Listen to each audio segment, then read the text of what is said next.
Nedaleko slovensko-rakúskych hraníc sa na kopci nad rovnomenným mestečkom vypínajú pozostatky niekdajšieho majestátneho hradu Heimburg.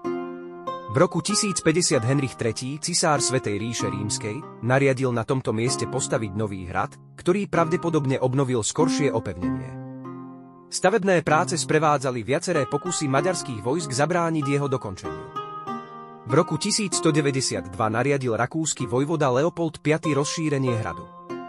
Po jeho smrti o 2 roky neskôr v týchto prácach pokračovali jeho nástupcovia. Stavebné práce boli zaplatené z časti výkupného, ktoré Leopold dostal za väzneného anglického kráľa Richarda Levie srdce.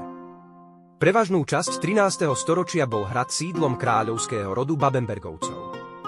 V roku 1252 sa v hradnej kaplnke uskutočnil sobáš 19-ročného Přemysla Otakara II., syna českého kráľa Václava I. a o 23 rokov staršej Margity Rakúskej, sestrou rakúskeho a štajerského vojvodu Friedricha II. Z rodu Babenbergovcov.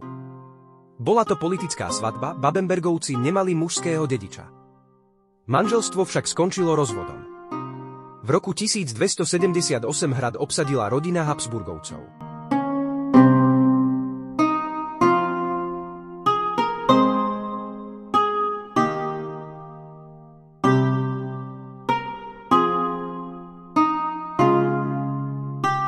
V rokoch 1477 až 1482 hrad niekoľkokrát neúspešne obliehal uhorský kráľ Matej Korvín a jeho čierna armáda. V septembri 1482, po 5-mesačnom obliehaní, ho konečne mohol dobiť.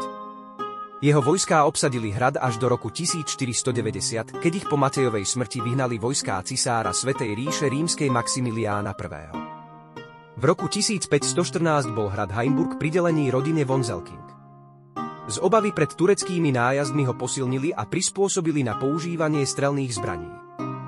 To nezabránilo tomu, aby sa v roku 1529 na ceste do obliehania Viedne dostal do rúk osmanského sultána Sulejmana Nádherného. V roku 1547 si hrad prenajali von Selkingerovci. Odvtedy sa už nikdy nebude využívať na bývanie. Opäť bol prestavaný a spevnený. Úder blesku do prachového skladu spôsobil výbuch, ktorý v roku 1569 zničil časť hradu. V roku 1672 bol hrad v ruinách. Obrana hradu však bola stále silná a považovaná za pôsobivú.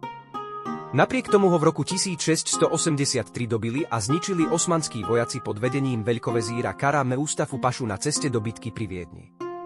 Turci vtedy kruto vyvraždili väčšinu obyvateľov Heimburgu. Hrad už svoj vojenský význam nikdy nezískal. Neskôr v priebehu 18. storočia bol opustený a pustol. V 20. storočí sa uskutočnili konsolidačné práce. V súčasnosti je hrad Heimburg voľne prístupný. Pekná zrúcanina hradu s nádherným výhľadom na stredoveké mesto a okolitú krajinu.